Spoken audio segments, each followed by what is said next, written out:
The first time I realized I was in love with her, I was standing outside an emergency room at 3 in the morning, holding a pair of shoes that were still wet from the rain. She was on the other side of those doors, and I had no idea if she would ever speak to me again. My name is Daniel Hayes, and if you had asked me 6 months earlier whether I believed two people could become so important to each other that losing them felt like losing a part of yourself, I probably would have laughed. I wasn't the kind of man who believed in destiny. I believed in work, in keeping promises, in paying bills on time, in fixing problems before they became disasters. I lived in Portland, Oregon, and worked as a structural engineer for a small company that designed bridges and public buildings. My life was organized, predictable, safe. Then I met Claire Whitmore, and somehow, without even trying, she turned everything upside down. But the strange thing is, I didn't meet Claire when she was smiling. I met her when she was sitting alone on the floor of a train station at 11:47 on a freezing November night, holding a broken suitcase handle in one hand and a letter in the other. I had just missed my train. She had just lost her father. Neither of us knew that night would become the beginning of the greatest love story of our lives.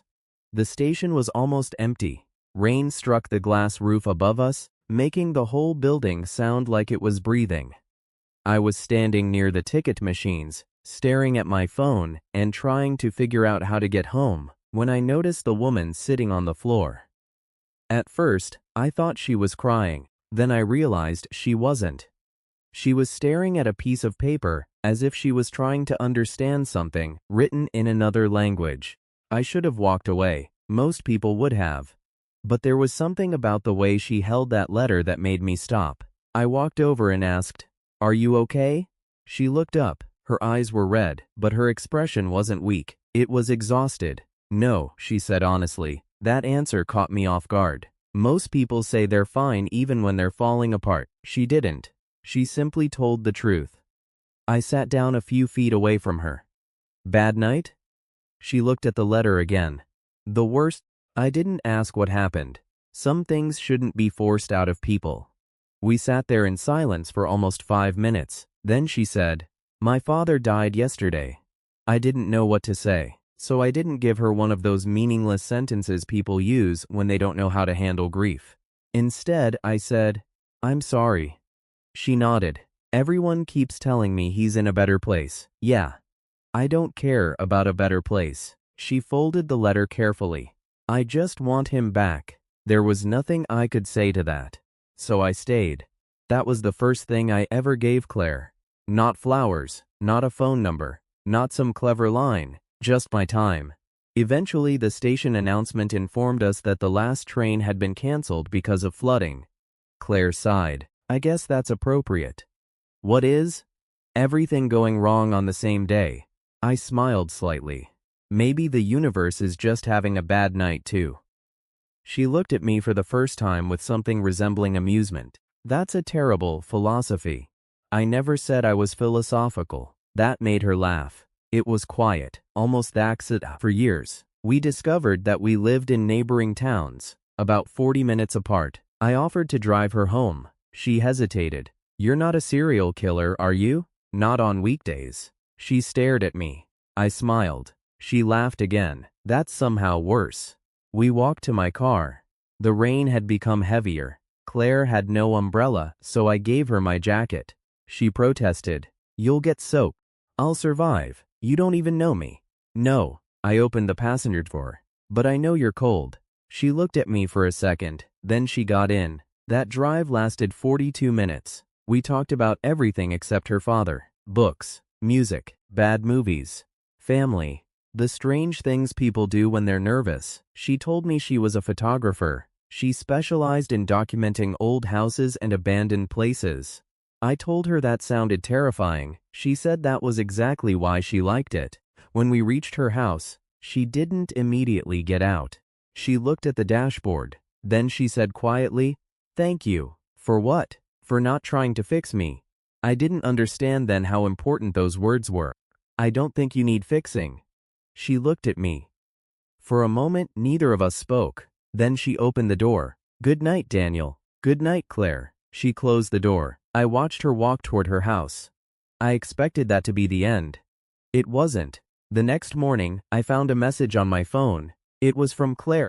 She had somehow found my number through the station's lost and found contact list because I'd given my number to the attendant when I reported my missing umbrella. Her message said, "I owe you an umbrella." I smiled. I replied, "You owe me coffee." 3 dots appeared, then disappeared, then appeared again.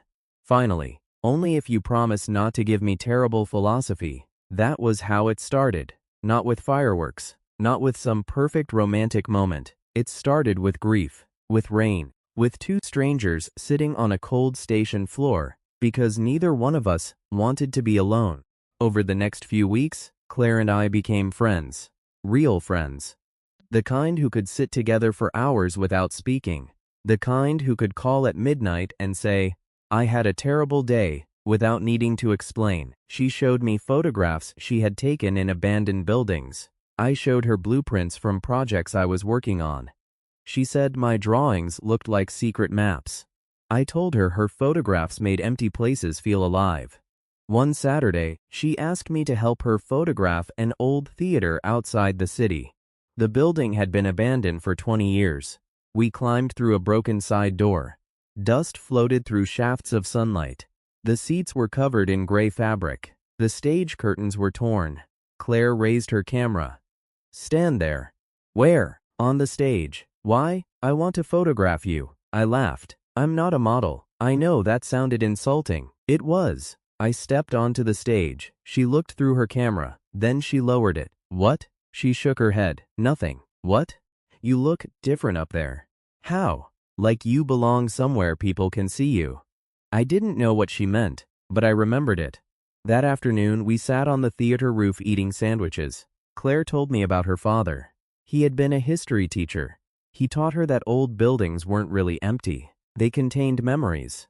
"That's why I photograph," she said. "To remember? To prove they existed." I looked at her. "Do you photograph people too?" "Sometimes." "Why?" She smiled. "Because people disappear too." That sentence stayed with me.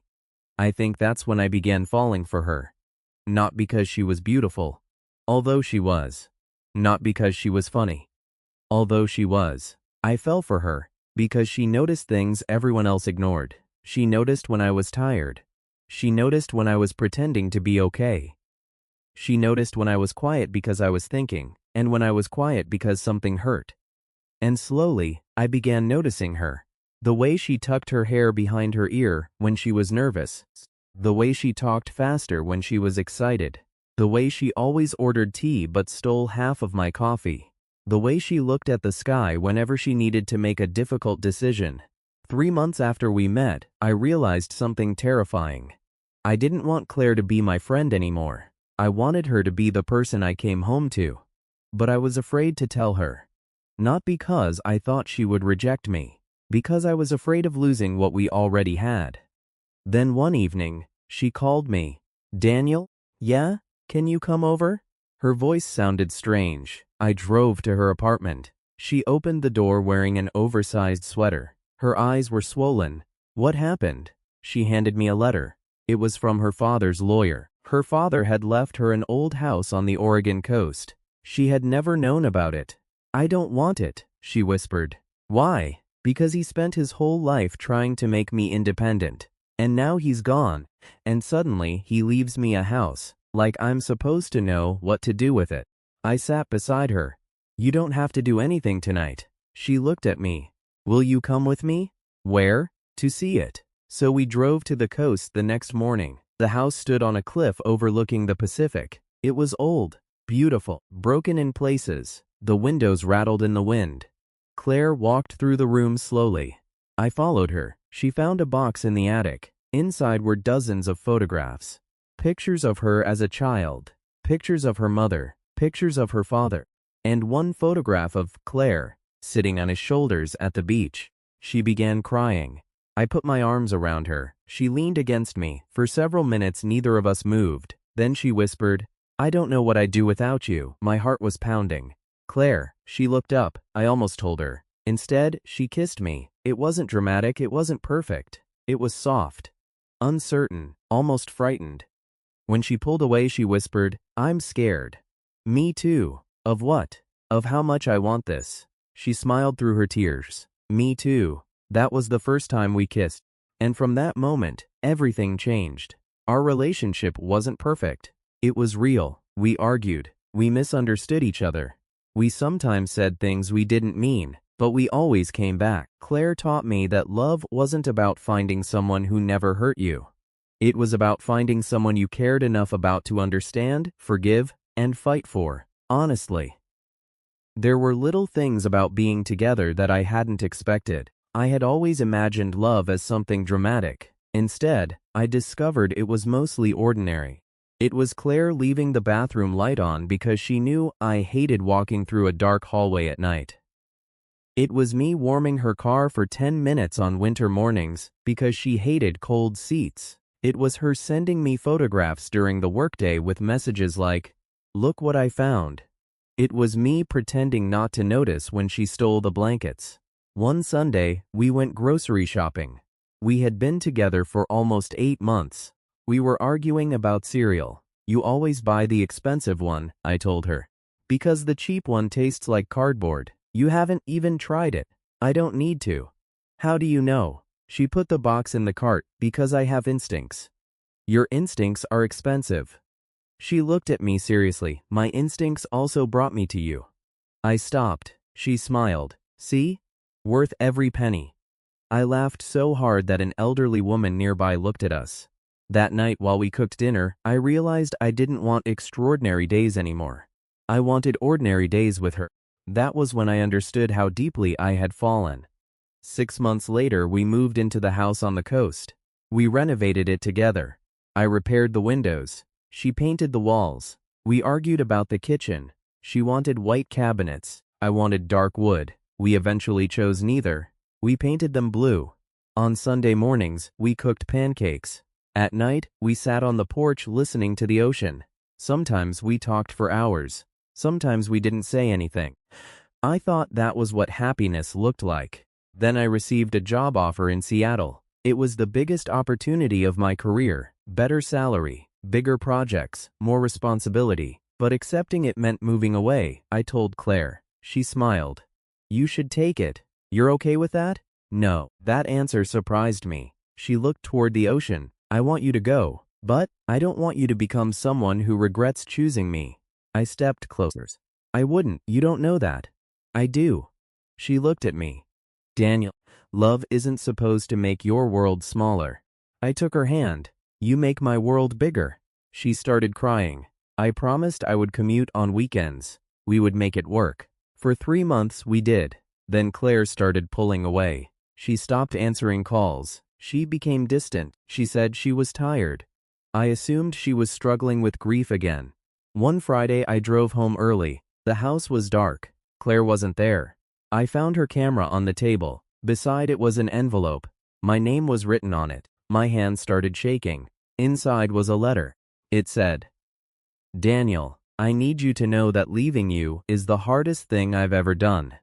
I stopped reading. My heart dropped. I thought our story was ending. But when I read the rest, I realized I had misunderstood everything.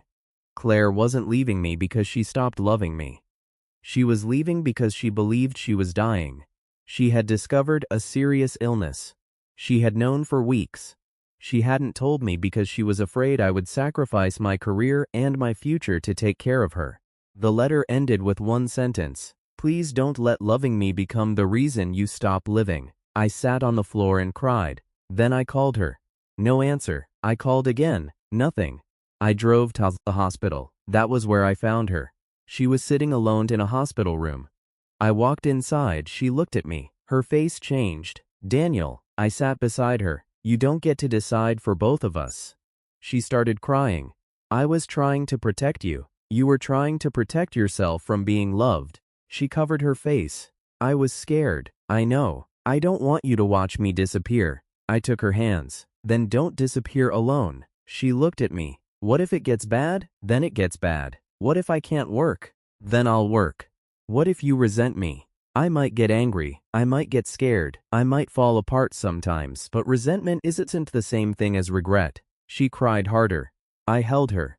I love you, Claire. It was the first time I had said it, not because the moment was perfect, because it wasn't, 'cause love shouldn't wait for perfect moments, she whispered. Say it again. I love you. Again. I love you.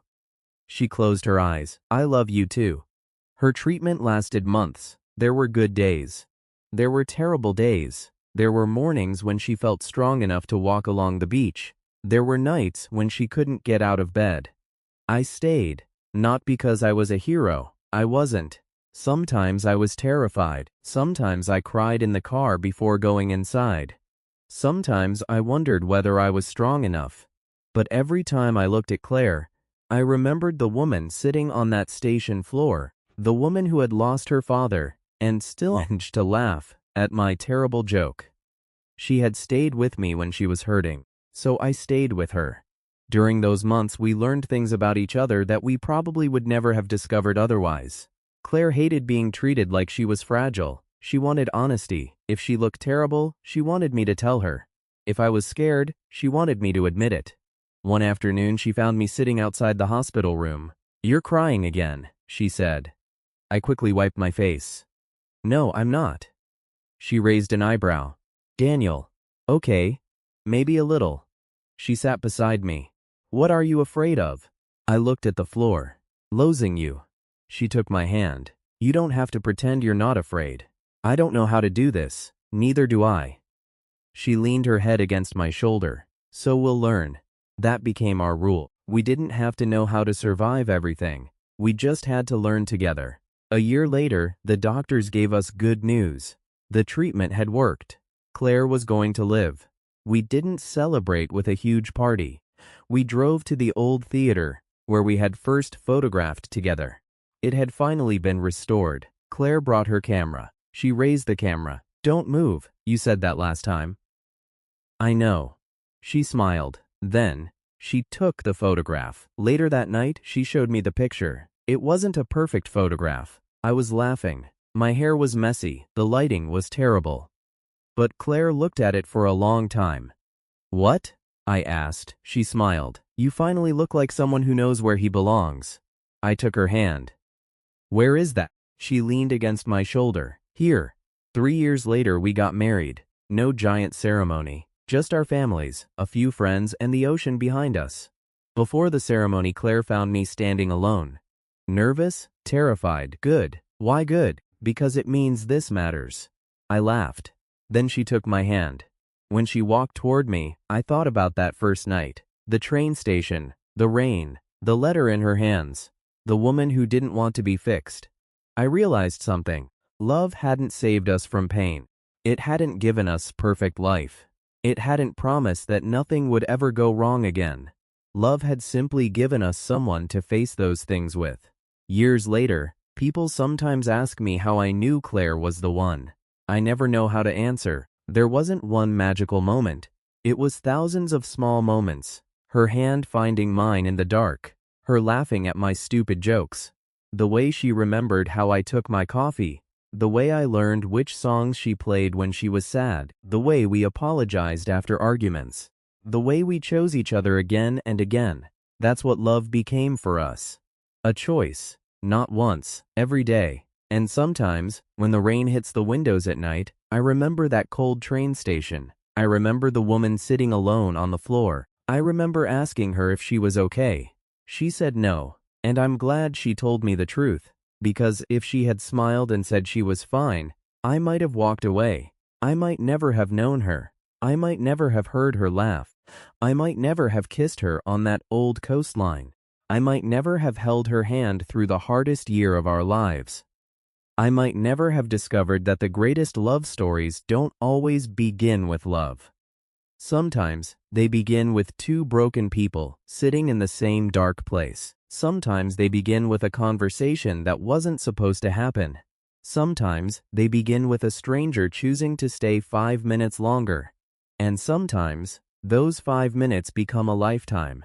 Claire is asleep beside me as I write this. The ocean is outside our window. Our house is still blue. The kitchen cabinets are still the wrong color. She still steals my coffee, and I still pretend to be annoyed. Tomorrow morning, I'll wake her up. She'll complain. I'll make pancakes. We'll probably argue about something completely meaningless. And honestly, I wouldn't change a thing. Because after everything we've been through, I've learned the simplest truth I know. You don't find the person who completes your life. You find the person who makes you want to live every part of it. The beautiful parts, the difficult parts, the ordinary mornings, the terrifying nights, the silence, the laughter, the uncertainty, the hope. And if you're lucky, really lucky, you get to wake up one day and realize that the person you once met in the darkest moment of her life is now lying side beside you in the morning light. Laudid. And you understand that she was never a chapter in your story. She was the reason you kept turning the pages. There is one more thing I never told anyone. Not even Claire. A few months after our wedding, I found the photograph she had taken of me on that old theater stage. I had forgotten about it. She had kept it in a wooden box beside the photographs of her father. I asked her why. She looked at me and said, "Because that was the first picture where I realized I wanted you in my life forever." I smiled. You never told me that. I was waiting. For what? For you to understand it yourself. I looked at the photograph again. Then I understood why she had taken it. I wasn't smiling at the camera. I was looking toward her. And she wasn't really photographing me. She was photographing the way I looked at her. That changed something inside me. Because maybe that was what love really was. Not being admired. Not being rescued. Not being promised a perfect future. It was being seen. Completely. Even when you were afraid. Even when you were tired. Even when you didn't know who you were anymore. Claire had seen me. And somehow, I had learned to see her too. One summer evening, years after her treatment, we returned to the train station where we first met. The station had been renovated. The old floor was gone. The benches had been replaced. The glass roof was still there. We stood near the place where she had been sitting. She looked around. "Do you remember?" "Every detail." She smiled. "I don't." "You don't?" She shook her head. "I remember you." That answer stayed with me. I took her hand. We stood there for a while. People passed us without knowing what that place meant. They couldn't know that two strangers had once sat there while the rain came down. They couldn't know that one of them was grieving. They couldn't know that the other was about to fall in love. They couldn't know that a canceled train had changed two lives. And maybe that's the beautiful thing. The biggest moments in our lives don't always announce themselves. Sometimes life changes quietly. Sometimes it happens while you're waiting. Sometimes it happens when you think you're having the worst night of your life. And sometimes, without realizing it, you're standing at the beginning of the best years you will ever know. Claire squeezed my hand. "Ready?" "For what?" "To go home." I smiled. "Yeah." We walked out together. It started raining. Claire looked at me. I took off my jacket and placed it over her shoulders. She laughed. "You're still doing that?" "Apparently. You'll get wet." "I'll survive."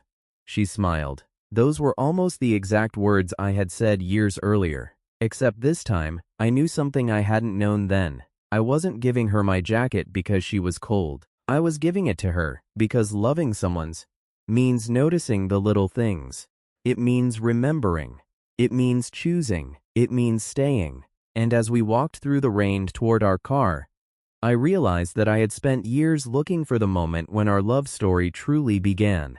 I finally understood that there wasn't one. It began every morning when I chose her. It began every night when she reached for my hand. It began during every argument we survived, every fear we admitted, every apology, every laugh, every ordinary breakfast, every difficult conversation, every time we said, "I'm still here." That's the part nobody tells you about real love. It isn't one grand moment that changes everything. It's 1,000 quiet decisions that slowly become a life. And if I had the chance to return to that train station on that cold November night, knowing everything I know now, I wouldn't change a single thing. I would still miss my train. I would still notice the woman sitting alone on the floor. I would still ask her if she was okay. And when she said no, I would sit beside her again, because sometimes the person you're meant to spend your life with doesn't arrive when you're ready. Sometimes they arrive when you're broken. Sometimes they arrive when they're broken too. And sometimes love doesn't begin with a kiss. Sometimes it begins with someone simply refusing to walk away.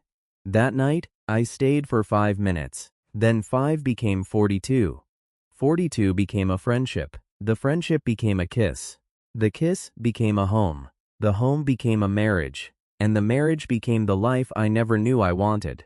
So if you ever find yourself sitting alone somewhere, convinced that the worst moment of your life has already arrived, remember this. You don't always know what a moment means while you're living it. The rain might be hiding something. The silence might be temporary. The stranger beside you might become the person who knows your heart better than anyone else. And the night you thought would break you might quietly become the night your life finally began. Mine did. Her name was Claire, and she was never just the woman I fell in love with. She was the woman who taught me what love actually meant. And after all these years, when she falls asleep beside me, I still sometimes look at her and think the same thing I thought when I first saw her sitting on that station floor. I don't know what happens next, but whatever it is, I want to be there.